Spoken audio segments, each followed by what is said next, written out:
mind and body relaxed. Hello everybody, this is George Fisher. You're watching Connections with George Fisher on WNCR TV 41. Here's what's coming up tonight. I remember when I lost my mind. There was something so pleasant about that place. Even your emotions have an echo in so much space. And when you're out there without care, yeah, I was out of touch. But it wasn't because I didn't know enough. I just knew too much. Does that make me crazy? Does that make me crazy? Does that make me crazy? What's wrong with that? What's wrong with that? But you would think it was a national crisis. Listening to the Glenn Becks, the crying Glenn Becks. I'm going to get a cry meter and put it on the show.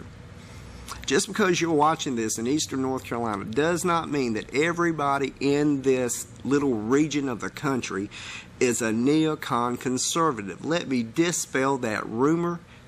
We're not. Not everybody in eastern North Carolina is a neocon conservative. A lot of people that are progressive in this town. In eastern North Carolina, there's a lot of people that are to the point left of center. Most people are dead center, but some are left or center.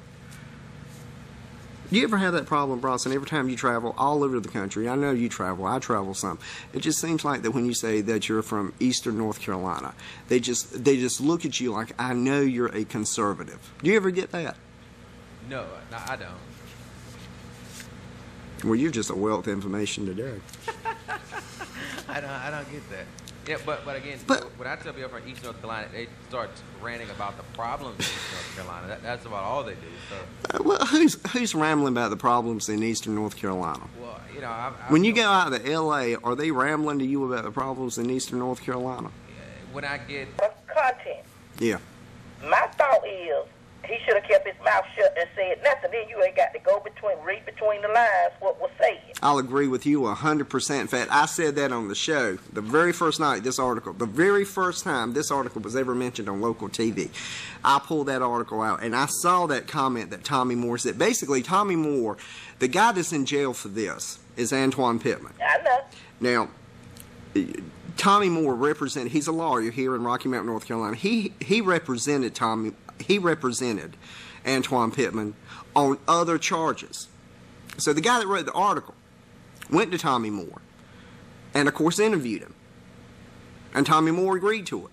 But what was quoted in the GQ article, and I don't have it sitting in front of me, was that Tommy Moore basically said, this guy just looked to me like he had nothing good was ever going to come out of his life. And I'm quoting that just about verbatim.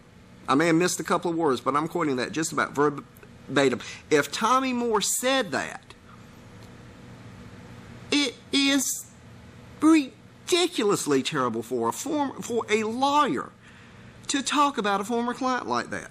I'm going to say a few things about Suddenlink. What was actually happening was I was getting about 3.5, 4.5, 5 megs down. Now, I'm paying for up to 10 megs down, okay? And now, in my line of business, when I'm uploading videos of this show and looking for stuff and doing all I do and taking it to different places and stuff, I need to be able to have 10 megs down, and I need to be able to have a meg up for the file transfer protocols. Make a long story short, didn't really get any response when I called the 1-800 number. You know, even had a service technician to come out. Keep in mind that service technician now was a contractor for Suddenlink and was not actually a Suddenlink employee. I don't know whether or not that actually makes a difference or not. But he didn't do anything. Then this went on for about another 3 weeks, and then after that, I just said to hell with this, and I just laid it on the table like it was. Well, one of the corporate executives happened to be cruising by my blog and found it and sent me an email, said, if you have any, email me with your problems, is what he said, and I'll look into it. I emailed him with my problems. Do you know I had 2 trucks, 6 technicians that work for Suddenlink and a supervisor out at my house. Get it fixed? I got it fixed, and I'm running at 10 megs down. Yes, I am. Yes, ma'am. Well, capable of murder. Mm-hmm. I don't think he's guilty of murder. Because, as I said, when you read it, it was like it was left hanging in the air. Right. Well, in Tommy Moore's defense now, I did try to get up. I did call his office. It was last week. See, the problem is he really can't discuss it with you. Well, no. Well, he can discuss whether or not he said what he said in GQ.